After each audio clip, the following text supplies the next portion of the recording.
खरं तर कसं झालं आहे की विक्रांत पाटील हे महाराष्ट्र भारतीय जनता पार्टीचे सरचिटणीस आहेत आणि त्यांनी या संदर्भामध्ये जेव्हा ते आमदार म्हणून निवडून आले, पनवेल तालुकावाल्यांना खरंच आनंद झाला की चला पनवेल तालुक्यामध्ये आणखीन एक आमदार मिळाला.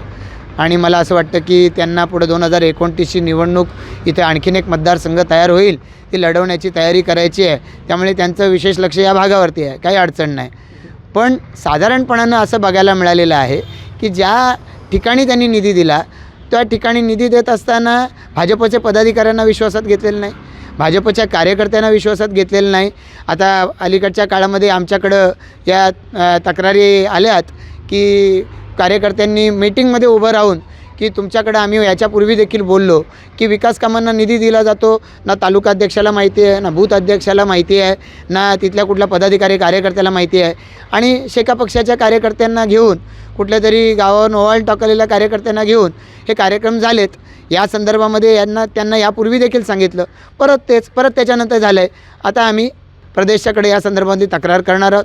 प्रदेशने ॲक्शन घ्यावी अशी प्रदेशला विनंती करून निश्चितपणानं आमचे प्रदेशाध्यक्ष चव्हाणसाहेब याच्यावरती ॲक्शन घेतील.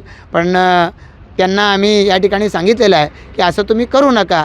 कार्यकर्ते इतके ॲग्रेसिव्ह झालेले दिसले की त्यांचं म्हणणं आहे पक्ष म्हणून तुम्ही काय ॲक्शन घेता. तर मी त्यांना आश्वस्त केलं, याच्यापुढे विक्रांत पाटील जर असे शेका पक्षाच्या कार्यकर्त्यांना घेऊन असे 4 ठिकाणी फक्त पाठी लागण्यासाठी जर तिथे निधी द्यायला येणार असतील तर भाजपच्या कार्यकर्त्यांबरोबर त्यांना विरोध करायला मी सुद्धा त्या ठिकाणी उभा राहणार आहे. पण विक्रांत पाटील हे असे वागतात, म्हणजे ही चर्चा तुम्ही पहिल्यांदा या ठिकाणी बोलता, परंतु मधल्या काळामध्ये कायम अशी चर्चा असायची की एक दोघांमध्ये सुप्त संघर्ष चालू आहे, म्हणजे 2 गट पडलेले आहेत.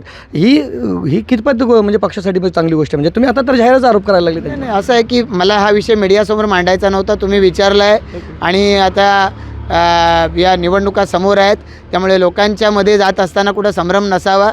भारतीय जनता पार्टीचा कार्यकर्ता संपूर्णपणानं एक टीमवर्क म्हणून काम करतो. केवळ स्वतःला एस्टॅब्लिश करण्यासाठी त्यांनी असं करणं हे चुकीचं आहे. या अनुषंगानं आम्ही आत्तापर्यंत शांत राहिलो. चला पक्षाला नुकसान नाही झालं पाहिजे आपण जाहीरपणानं भूमिका घेऊन, पण त्यांना जर त्याची पर्वा नसेल तर आम्हीच पर्वा करत बसायला. आम्ही काही असे मोकाट बसलेले नाही आहोत. आम्हाला उत्तर देता येतं, जसं ठोशाला ठोशा द्यायची गरज असली तर तशी पण द्यायची तयारी आहे.